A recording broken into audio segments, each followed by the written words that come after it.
네, 이제 5.1절의 마지막 파트 3에서는 일반적인 벡터 공간에서의 선형사상에 대해서 보도록 해볼게요. 아까 우리 파트 2에서는 아래 n승에서 아래 m승으로의 선형사상에 대해서 생각을 했는데 이제 일반적인 벡터 공간에 대해서 보려고 해요. 그런데 사실 우리는 이전에 일반적인 벡터 공간을 아래 n승으로 바꿔서 이해하는 방법에 대해서 공부를 했었죠. 그것이 바로 4장의 마지막 부분이었던 코디네이트 벡터였어요. 그러면 이 방법을 이용하면 일반적인 벡터 공간을 아래 n승으로 바꾸고 그것을 방금 공부했던 내용 파트 2의 내용처럼 이해하면 되겠죠. 그래서 여러분 이런 식의 큰 그림을 갖고 있는 것이 굉장히 중요해요. 일반적인 벡터 공간에서의 좌표 벡터, 코디네이트 벡터를 이용하면 일반적인 벡터 공간을 아래 n승처럼 생각할 수 있고요. 그래서 일반적인 벡터 공간 사이의 선형 사상도 좌표 벡터를 이용하면 뭐로 이해할 수 있다? 행렬로 이해할 수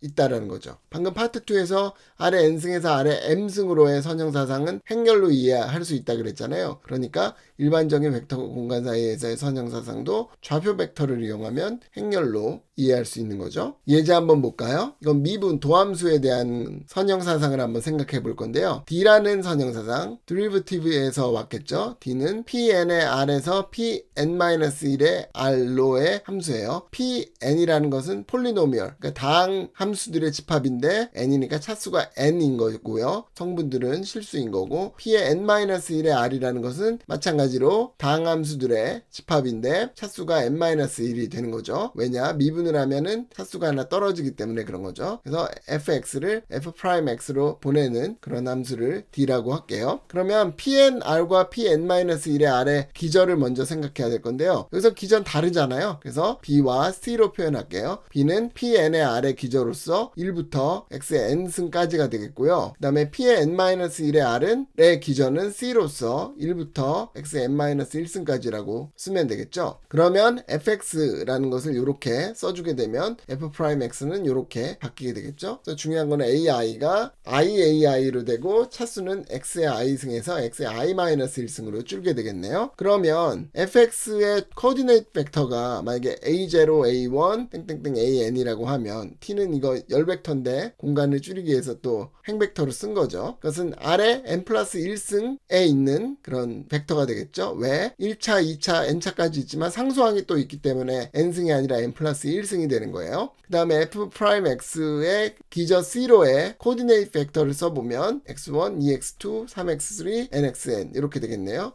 이것도 트랜스포즈로 쓴 거고요. 이것은 아래 n승의 원소가 되겠죠. 그래서 이걸 정리해보면 fx의 베이타라는 기저로 쓴 것은 이렇게 되고요. 그걸 f'x의 c라는 기저로 표시하게 되면은 이 fx의 코디네이트 벡터에다가 이런 행렬을 곱하면 되겠죠. 그럼 이 행렬을 어떻게 구한다 그랬죠 아까? 이 행렬은 10000이 어디로 가는가를 보고 그러면은 이런 열벡터 나오죠. 그 다음에 01000 가는 걸로 보면 10000으로 가고 00100 이렇게 가면 02000 이렇게 해서 이런 열벡터를 쭉 나열하면 이 행렬이 얻어진다라고 아까 공부를 했었죠. 이렇게 그래서 행렬로서 선형사상을 적을 수 있다라는 거예요. 여기서 아주 중요한 내용이 있는데요. 선형사상을 나타내는 행렬은 기저를 택하는 방법에 따라 달라지겠죠. 아까 예제로 돌아가면 이 행렬이 나온 이유는 기저를 이 B와 C로 정했기 때문에 얻어진 건데 여러분들이 기저를 바꾼다면 행렬은 바뀔 수 있게 되겠죠. 그래서 행렬은 기저를 택하는 방법에 따라 달라지므로 행렬 표현은 어떤 선형사상을 행렬로 바꿔서 쓰는 것을 행렬 표현이라고